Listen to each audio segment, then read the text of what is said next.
धर्म आणि गौमातेच्या सेवेला प्राधान्य देत वेगळी वाट चोखाळली। निस्वार्थ भावनेने 2021 साली त्यांनी साहिवाल आणि थारपारकर या जातिवंत गायींचं गोपालन सुरू केलं।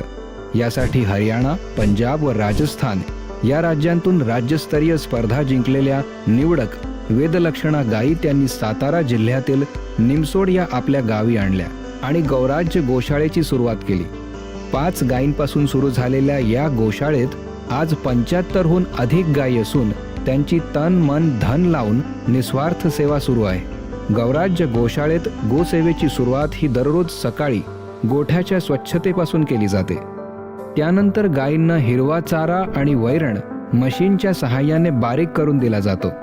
सोबतच 16 प्रकारचं धान्य, डाळी, तेलबिया, गूळ आणि अश्वगंधा शतावरी सारख्या औषधी वनस्पती घालून बनवलेला सुपाच्य आणि अत्यंत पौष्टिक असा भरडा शिजवून गायींना नित्य नियमाने दिला जातो, जो गायी फार आवडीने खातात।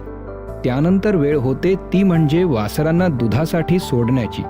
रात्रभर आपल्या सवंगड्यासोबत असलेलं वासरू ज्यावेळी आईला शोधत जातं, त्यावेळी ते धावत हुंदडत आलेलं आपलं बाळ बघून आईच्या वात्सल्याचा बांध फुटतो आणि ते वासरू ही आपल्या आईच्या कुशीत जाऊन पोट भरून दूध पितं।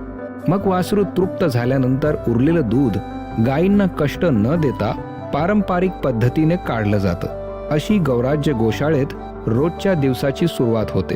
त्यानंतर अमृतासमान असलेलं हे देशी गाईचं दूध कोणतीही प्रक्रिया न करता पॅक करून कोल्ड चेनच्या मदतीने शहराकडे पाठवलं जातं। सध्या दक्षिण आणि मध्य मुंबईमध्ये या सुवर्ण क्षारयुक्त दुधाचा पुरवठा नो लॉस नो प्रॉफिट या तत्वावर केला जातो।